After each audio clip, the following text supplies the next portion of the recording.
Good morning. Can you hear me? Hi, my name is David Tinsley. I'm part of BSides Tampa's volunteer. I'm here to introduce the first speaker. That's Joe Blankenship. He's a researcher of all things digital, and he's founded a company, the Cyber Geographic Research Institute International, and he's going to talk to us about manifest destiny in the 21st century.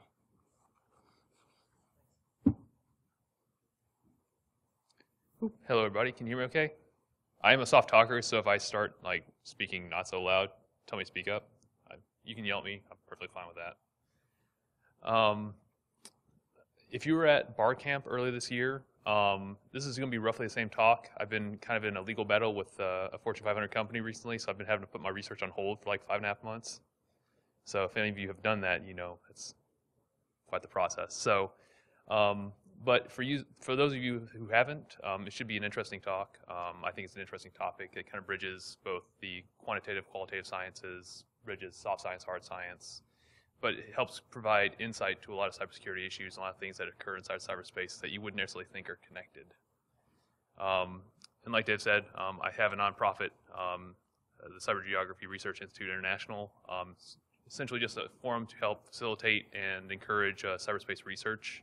Create an open space where people that are open sourcers, open researchers, citizen scientists can go in there and provide inside ideas and collaboration. So start off with a little video here so you guys can hear it okay. I still twitch when I say cyber. I'm a believer. I'm just not sure we know exactly what we're doing in it yet. And until we do, I'm concerned it's a black hole. And so you just need to know I'm going to be going a little slow on the operational side of cyber until I really understand what we're doing. So I'll be the one you're dragging, Willie. I'll warn you now. But we have a lot of people in this discussion who don't really know what they're talking about. I know because they're all like me. We got to get smart about this. There are people who can help us. But please, when you come to educate us, don't come in using cyber talk. We don't get that. I haven't figured out what an IP address is yet. In 30 years, you'll have experts making these decisions. Right now, you got idiots helping to make these decisions. And so common sense, plain English, would really help us.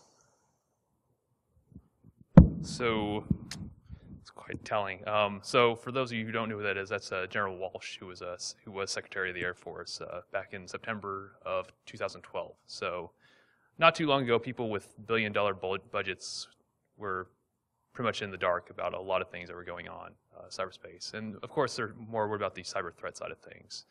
But cyber threats are not entities themselves, they're symptomatic of other things. So that's kind of what this talk is about, is looking at the multi-scalar picture of what cyber threats are within cyberspace and trying to better define what cyberspace is to then gain that micro-scalar insight.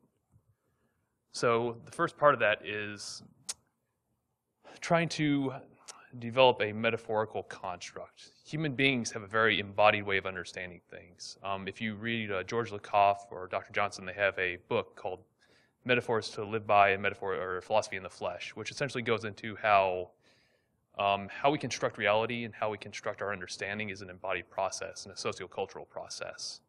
So the reason why policymakers have problems understanding what we understand is because they don't have the metaphorical translational construct for us to easily translate what we understand, what we know to them on terms of what they understand and what they know.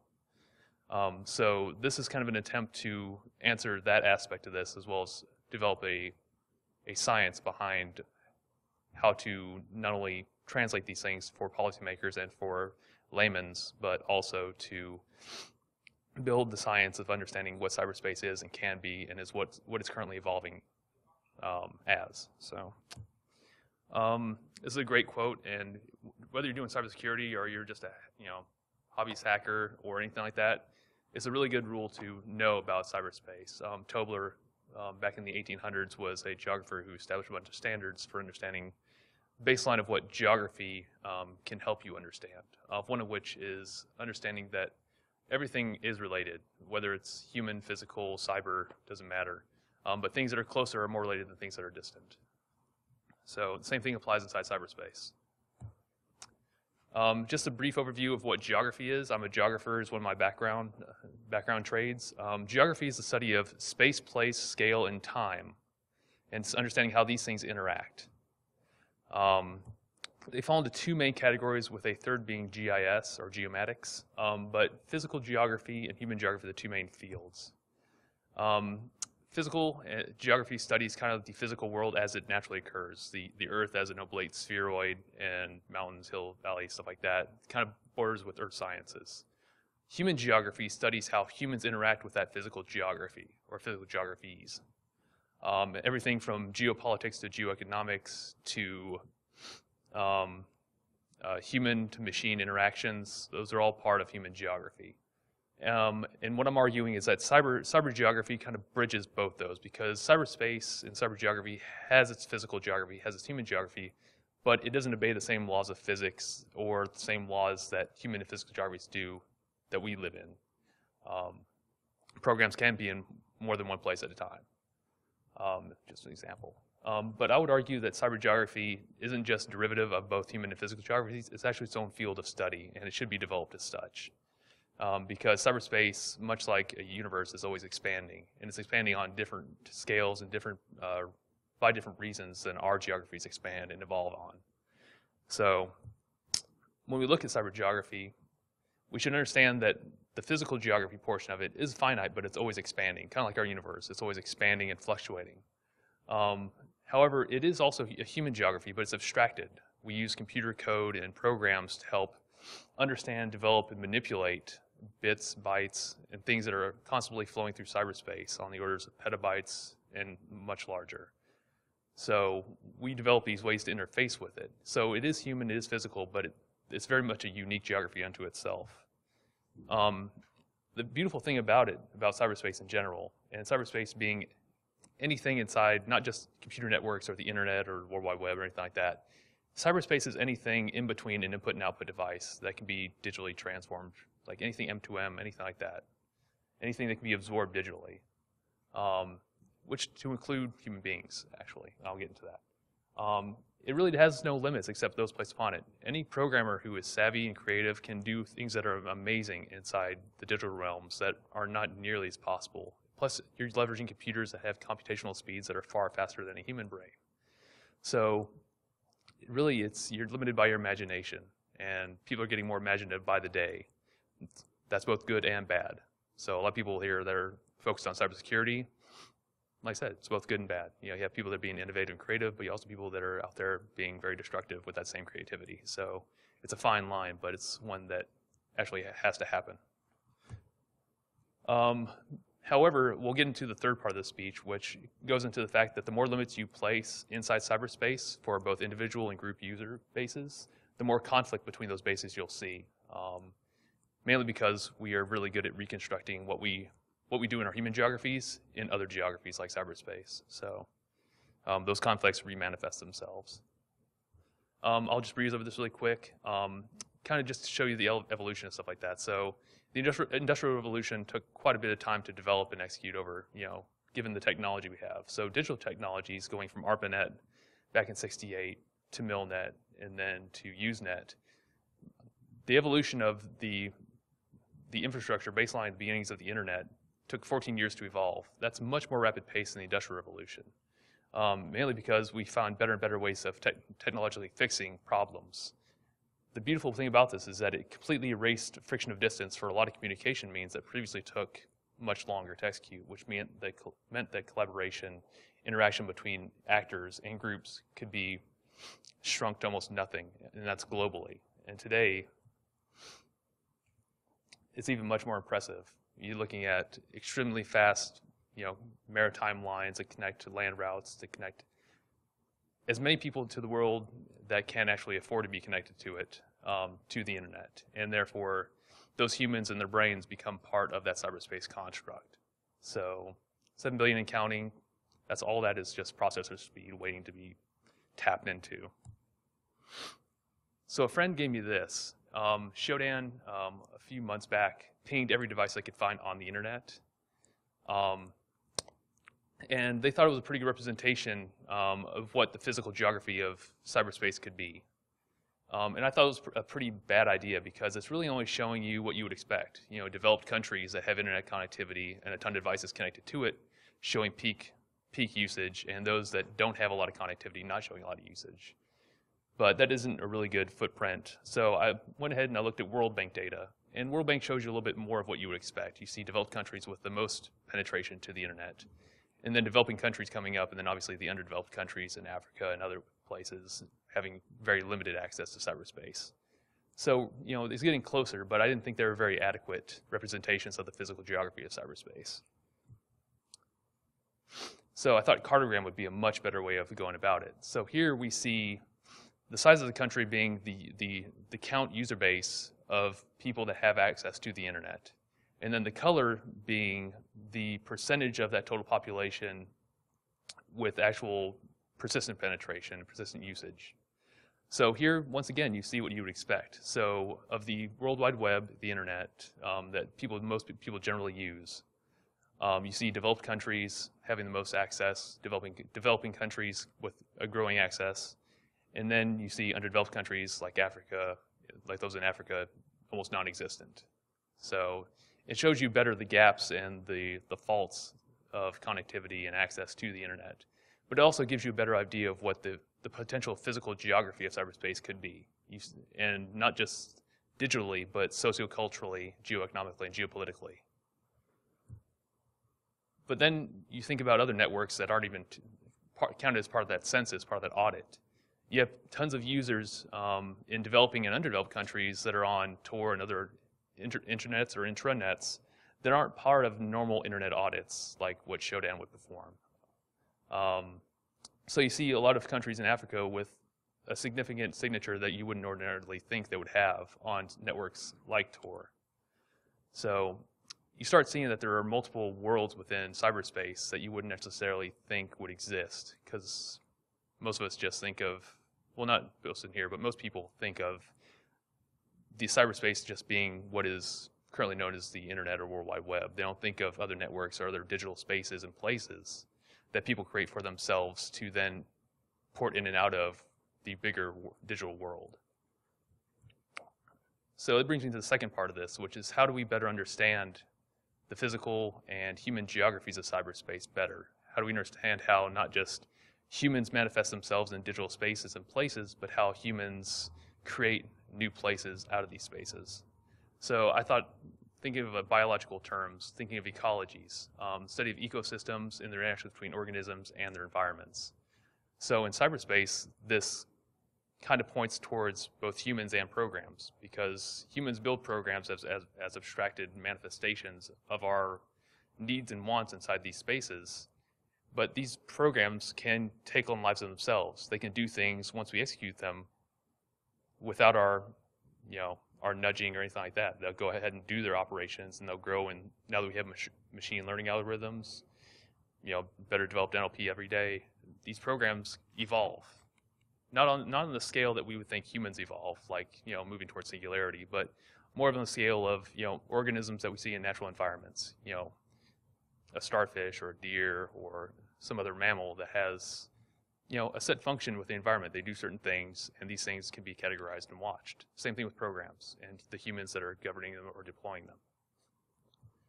So if you think of cyberspace, like I said, you think of it as kind of a universe or a series of universes that are interconnected. Like I said, it's always expanding, always in fluctuation, based upon hardware, networks, human beings that are connected to it. But like I said, the human mind is probably the most interesting part of this, because we look at cyber threats and we see the symptoms of these things.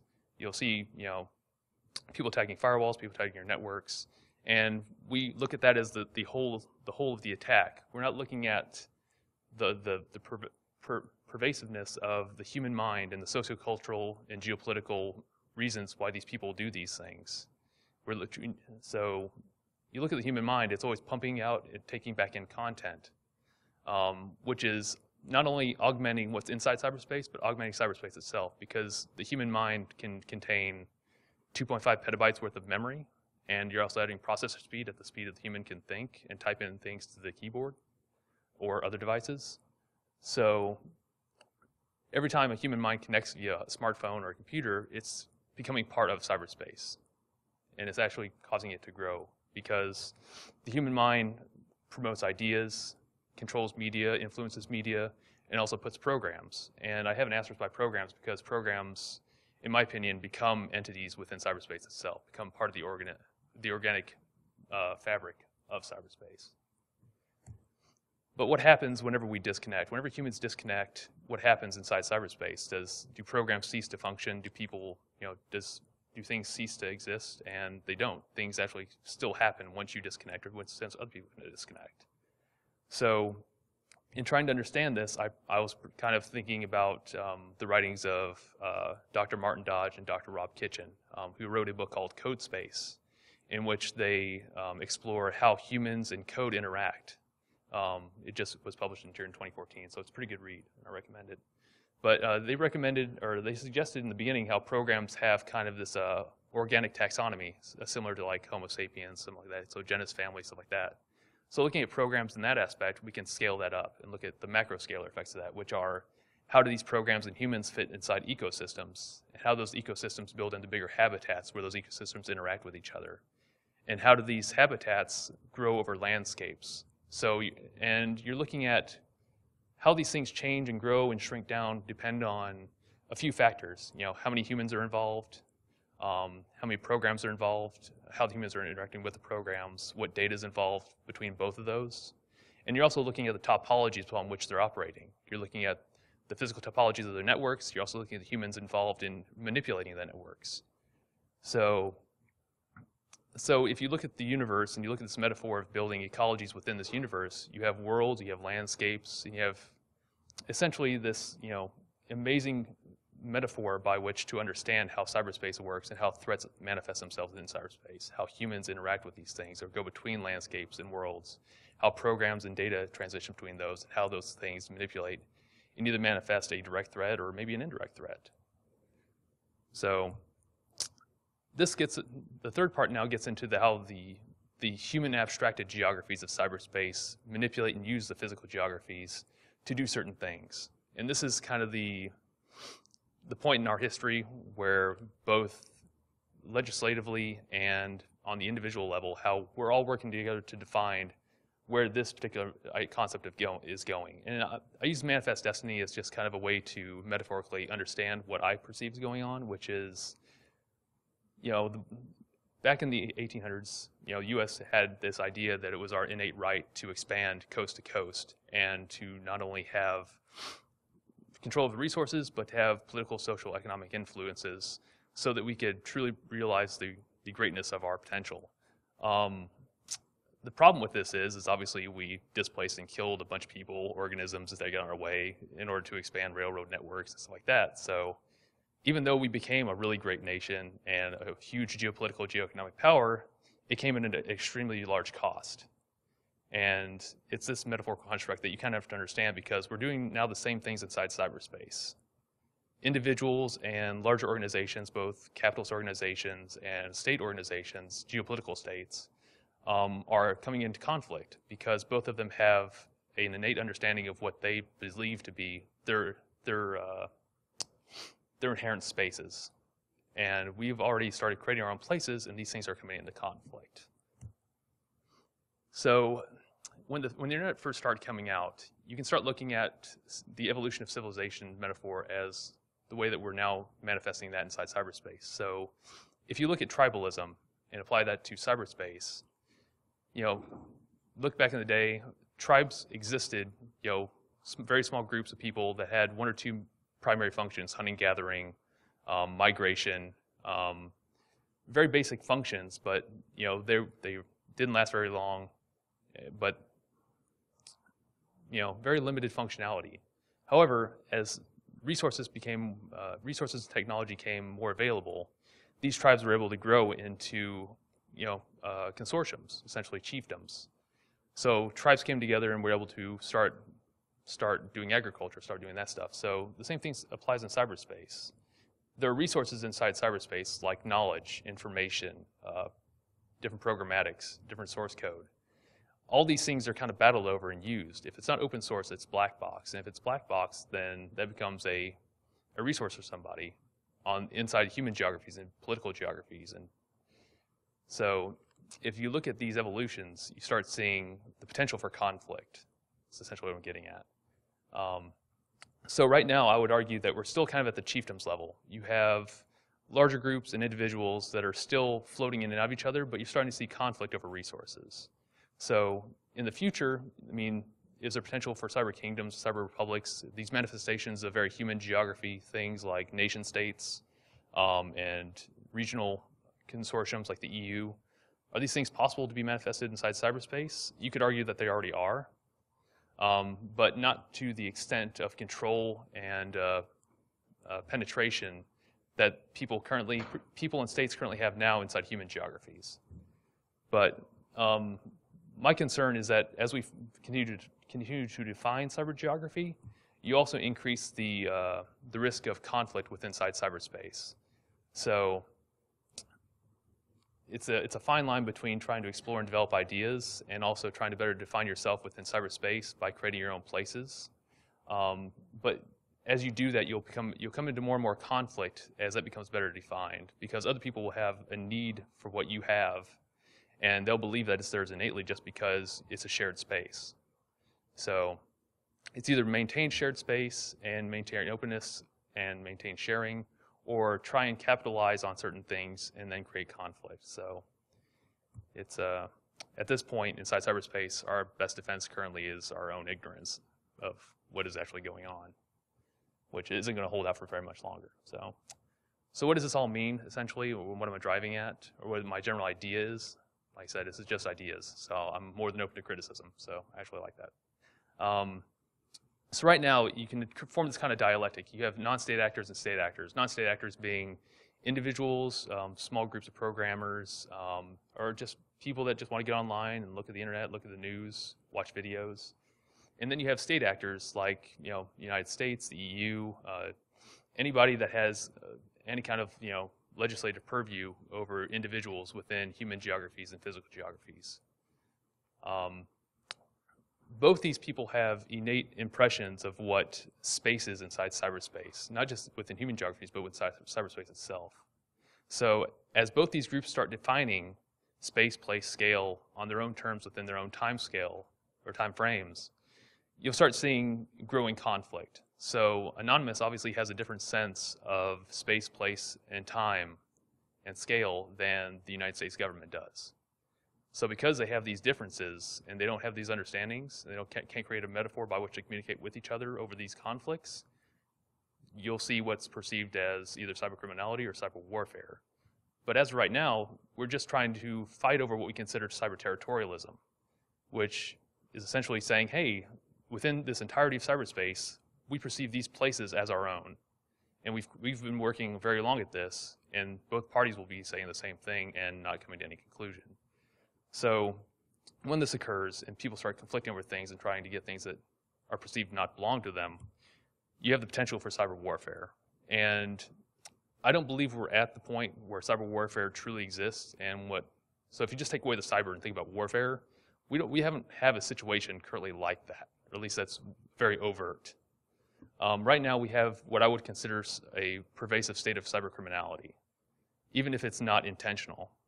You still have people going and doing things, pseudo-illegally, whether it's, Pirate Bay or going on the Tor and going to Silk Road, or even if it's just inadvertently downloading something that, wasn't copyrighted at this point and you use it for something else. There are certain levels of cybercriminality, but it is pervasive because the borders aren't there. It's not defined.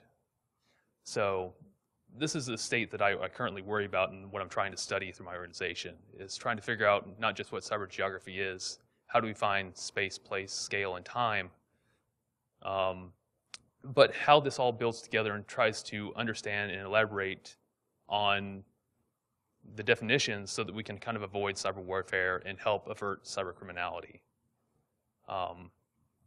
So what are the best ways to do this? For the longest time, hackers have had this ethos, do no harm. One of the first things that we need to consider, not just hackers, but anybody involved in using cyberspace or any kind of digital realm, is redefining what we consider to be the ethics of that space. What's the best mutualistic agreement that people can come across as a social contract to avoid any kind of conflict. So this involves, mass collaboration, creation of shared spaces so that people can agree on certain things or agree to disagree, but do it safely and securely so it doesn't compromise anybody's personal interests within that space. Also getting hands-on, increasing education and knowledge of these things, and also the free exchange of information, both in programs and in knowledge. So, and that's what I'm trying to provide on my end. But that is pretty much all I have. I thank you very much for listening to me, and I open the floor to questions if you have any. Yeah.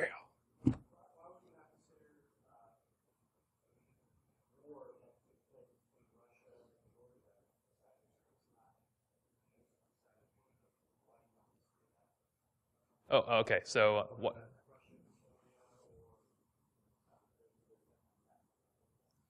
Okay, so did Russia openly declare that? Okay, so the question was, why do I not consider the cyber attacks that happened between Russia and Georgia and Russia and Estonia cyber warfare as opposed to cyber criminality? I don't. Did Russia openly declare that, hey, we actively did this? And yeah. So without the overt declaration of war by a nation state, a geopolitical entity that is the Federation of Russian States, it's technically a criminal act that was done covertly by the government. Even though we know it happened, the nation state didn't openly declare legislatively that, hey, this is an act of warfare and we are using this cyber aspect of warfare to do that. Like I said, I'm not a lawyer, I'm not an international lawyer, but my perception is that what they did was a criminal act. Just like if someone kills a bunch of hostages under the Geneva Convention, that's a crime. Just someone going in there and committing genocide wasn't necessarily an act of war, even though it technically is. But once again, this is part of the whole metaphorical, just part of the establishing what metaphorical definitions we have. And right now, what we're talking about is one of the problems is that we both have a different idea of the definition of cyber warfare vice cyber criminality. And that's what we kind of need to establish as a community in order to say, hey, internationally, we've decided that this is cyber warfare. What are our nation states and geopolitical entities going to do about it? Right now, we're just, we're very, not despotic. We don't have an agreement on definitions right now, and that's what we need to build towards first. So, but I agree with you. Yes, was it technically an act of warfare? Yeah, technically, yeah. One nation state attacked another nation state, but under what we legislatively consider declarations of war, they didn't do that. So it's technically a criminal act. It's the fine line between genocide and ethnic cleansing. Which one's put under the Geneva Convention, which one is a intra-nation issue of criminality. So, okay, sorry.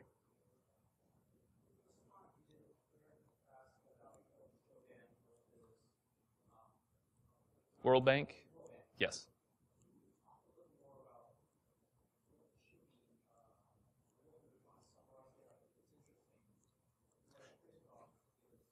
Okay, so yes. Okay, so that was an attempt to try and understand what we consider the physical geography of cyberspace, and so the first two maps, the Shodan map and the World Bank map, those are what we call Web Mercator maps, and those are technically compromise projections of a 3D world into a 2D map. So cartographically, it's not a very good representation that preserves either area, shape, distance, or direction within cartographic principles two-dimensionally. So when you're looking at the size of the United States versus Iceland versus Antarctica, those areas aren't accurate. So you're seeing like, oh no, the world, when you look at the colors and you look at the shapes, you're not seeing a true representation of the world as it is. So when you see a bunch of like developed countries having a ton of internet access, and that looks like half the world has internet access, that's incorrect. Africa is obviously much bigger than Iceland in the real world, but on those maps, they don't look like it. So it's to kind of show that population density-wise, vice actual physical area, we're not seeing the real picture of what cyberspace technically is physically, both in network topologies and in population density using those, like human minds connecting to the network. So that's why cartograms are a much better way to represent that. So did that answer your question? Okay, cool. Any other questions? For people that got here late and don't know what I'm talking about? Yes.